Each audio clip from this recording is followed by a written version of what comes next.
हमारी अगली प्रस्तुति हमारे ऐसे ही पुरखों की हिम्मत की गवाही है जिन्होंने अत्याचार का विरोध किया और इस प्रक्रिया में एक इतिहास बनाया जिसे प्रामाणिकता के साथ दर्ज करके हमारे साथ बांटा है हमारे समय के एक बेहद सशक्त और मशहूर लेखक नीलेश कुलकर्णी ने अपनी अंग्रेजी में छपी किताब uprising the liberation of Dadra and Nagar Haveli में। तो आइए सुनते हैं 5 राइफलें, 3 पिस्तौल और 1 आजादी, नीलेश कुलकर्णी के स्वरों में इस अद्भुत साहस की कथा। सबसे पहले किताब के शीर्षक और इस क्रांति के हमारे देश की एकमात्र सफल सशस्त्र क्रांति होने के मायने। मकसद यही था कि शीर्षक देखकर ही लोगों को पता चल जाए कि पुस्तक का रूप क्या होगा। अपराइजिंग मतलब रिबेलियन आप कर रहे हैं किसी बहुत शक्तिशाली ग्रुप के अगेंस्ट। जो अपराइजिंग हुई है ये एक बहुत थोड़े से लोगों ने बहुत सारे लोगों से लड़कर दादरा नगर हवेली को आज़ाद करवाया था, लिबरेट करवाया था। तो इसमें जो लिबरेट करवाने वाले थे वो मुश्किल से 20 या 22 थे और दूसरी तरफ दादरा नगर हवेली में पोर्चुगीज सरकार के 350 से ऊपर सैनिक थे। तो it is an uprising means छोटे से शुरू हुआ, धीरे धीरे उसने एक्सप्लोड किया वो, और थोड़े से लोग इतने सारे लोगों के साथ लड़ते लड़ते उनको हटा सके वहाँ से सशस्त्र क्रांति के द्वारा। मतलब अगर आप देखें तो ये किताब उस कहानी के बारे में है जो भारत के स्वाधीनता के इतिहास की एकमेव यशस्वी सशस्त्र क्रांति है। बाकी आर्म्स तो नेताजी सुभाष चंद्र बोस जी ने उठाए, चिटागोंग अपराइजिंग के लोगों ने उठाए, मास्टरदा वगैरह ने उठाए, जो भगत सिंह, राजगुरु, सुखदेव, हिंदुस्तान रिपब्लिकन आर्मी थी उन लोगों ने आर्म्स उठाए। इसके साथ साथ एक सेलर्स म्यूटिनी हुई थी 1946 में मुंबई में, जिन्होंने मुंबई को टेक ओवर कर लिया था कुछ दिनों के लिए, उन्होंने भी आर्म्स उठाए। लेकिन सिर्फ फर्क यह है कि हालांकि ये उनसे स्केल में बहुत छोटी थी, उनका बलिदान भी उतना ही उच्च है, उसमें कोई शक की बात ही नहीं है। पर परिस्थितियां ऐसी होती गई कि वो लोग गदर मूवमेंट वाले भी या ये सब लोग अपने जिस मकसद को लेके चले थे उसमें पूरी तरह से कामयाब नहीं हो पाए। जबकि ये थोड़े से लोग जो पुर्तगालियों से एक इलाके को आज़ाद कराने के मकसद से शुरू हुए थे वो अपने मकसद में पूरी तरह से सक्सेसफुल रहे। और अब सुनते हैं इस क्रांति की पूरी कथा का सारांश।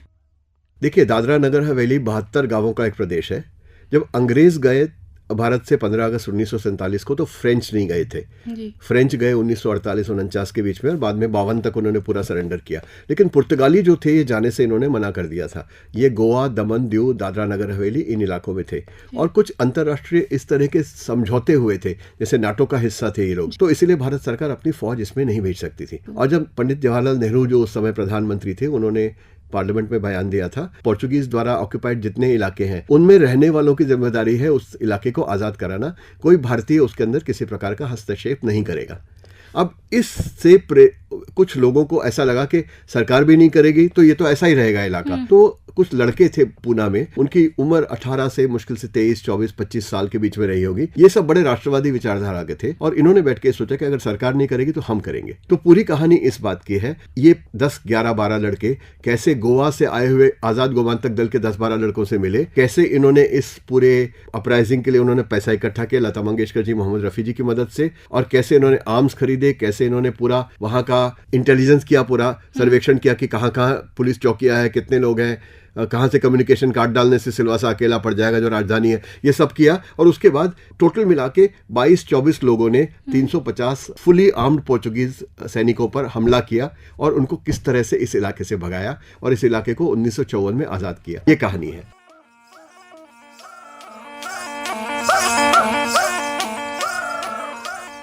इस क्रांति को लता मंगेशकर, मोहम्मद रफी, सी रामचंद्र, सुधीर फड़के जैसी हस्तियों का एक बड़ा सहयोग मिला।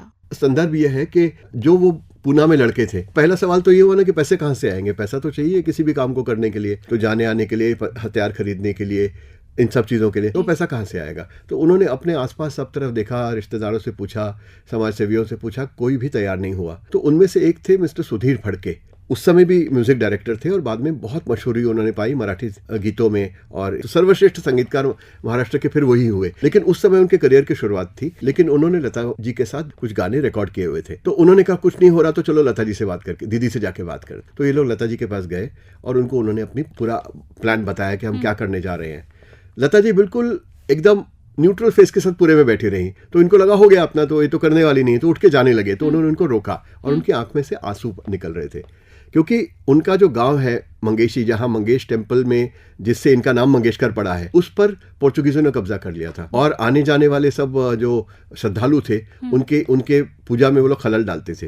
तो लता जी ने कहा कि आप लोग पुर्तगालियों के खिलाफ लड़ रहे हैं जिन्होंने मेरे प्रभु मंगेश के मंदिर पर कब्जा कर रखा है, तो आपको मदद करना मेरे मंगेश की सेवा होगी। तो उन्होंने कहा मैं पैसा तो नहीं आपको डायरेक्टली दे सकती क्योंकि ये गैर कानूनी हो जाएगा, पर मैं पुणे में कॉन्सर्ट करती हूँ, उस कॉन्सर्ट में जो भी टिकट सेल्स होंगी वो सारी आप ले लीजिए और मैं कोई चार्ज नहीं करूंगी उसका, उससे आप अपना रेवोल्यूशन आगे ले जाइए।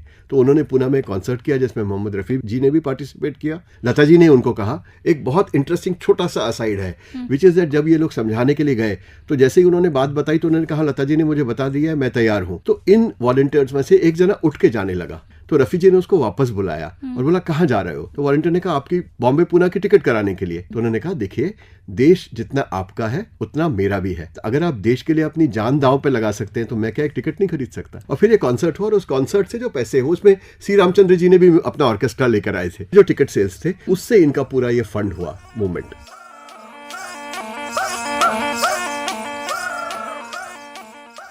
आजादी के सपने ने कैसे बेहद अलग विचारधाराओं को भी एकता की दृष्टि दी। इसमें 3 गट थे देखा जाए तो।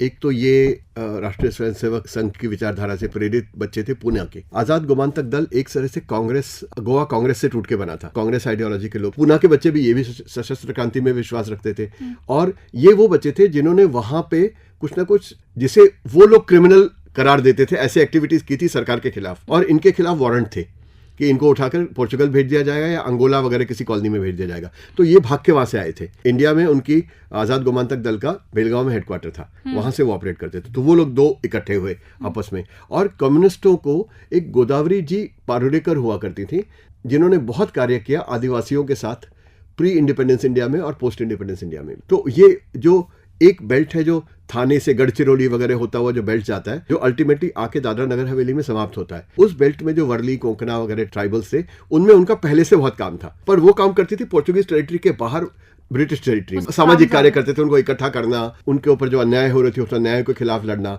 जैसे उनको अगर कहीं गलत उनके डॉक्यूमेंट्स करके उनकी जमीनें ले ली हैं तो उनको वापस दिलवाना या कोर्ट केस उनके बिहाफ पर लड़ना, उनको इकट्ठा करना, यूनाइट करना, इन कामों में काम करती थी। पर जब वो एक बार इंडिपेंडेंस के बाद उन्हें मना कर दिया था कि वो थाने डिस्ट्रिक्ट में नहीं जाएंगी, जैसे तड़ी पार होती है, लेकिन वो घुसी थी और पुलिस इनके पीछे थी। तो पुलिस से बचने के लिए वो पोर्चुगीज टेरिटरी में चली गई और वहां जाके उन्होंने देखा कि यहाँ के ट्राइबल्स की हालत तो उधर के ट्राइबल से बदतर है। तो उन्होंने उनको भी ऑर्गेनाइज करना शुरू किया और बाद में इन बच्चों के साथ मिलकर भी उन्होंने पोर्चुगीजों को भगाने में बड़ी मदद की। और जो आखिरी स्टैंड पोर्चुगीजों ने, पहला स्टैंड तो लिया था सिलवासा में, सिलवासा उनकी राजधानी थी, और आखिरी स्टैंड लिया था एक जगह में जिसका नाम है खानवेल। तो खानवेल में जो स्टैंड लिया था ये तो 20-22 ही थे, तो इन्होंने 20-22 ने उनको सराउंड कर रखा था चारों तरफ से। वो पहाड़ी पे थी चौकी, तो ऊपर से गोली चला रहे थे और ये लोग नीचे से चला रहे थे जो लग नहीं रही थी। तो इन्होंने सोचा ऐसे तो चलेगा नहीं कभी, क्योंकि अपने पिस्तौल बंदूकें खत्म हो जाएंगे, एम्यूनिशन खत्म हो जाएगी, अपने पास इतनी है तो अब क्या करें, और तो कोई सोर्स है नहीं एम्यूनिशन लाने का। तो वो गांव-गांव गए और वहां के वर्ली लोगों को उन्होंने जागृत किया रात में कि एक चीफ थी जेत्रुबेन घूम करके, लेडी थी जो बहुत दबंग मानी जाती थी उस इलाके की, एक तरह से उनकी प्रमुख नेता वो थी। तो वो उनके साथ घोड़े पे बैठ के, इनके रिप्रेजेंटेटिव एक नाना काजरेकर, ये दोनों घोड़े पे पूरी रात गांव-गांव गए और गांव में जाके हर आदमी को कहा कि ये आखिरी मौका है, अगर इस बार हमने इनको नहीं उखाड़ के फेंका तो दोबारा कभी नहीं फेंक पाएंगे, जिंदगी भर आप गुलाम रहेंगे।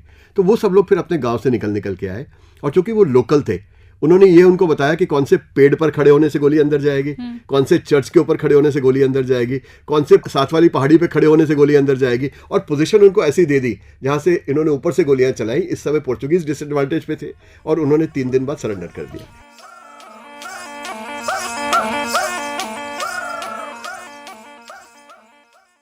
इस जिंदा कहानी को लिखने और कहने की प्रेरणा नीलेश को कैसे मिली और क्या फर्क है इसमें और इतिहास की एक अकादमिक पाठ्य पुस्तक के बीच?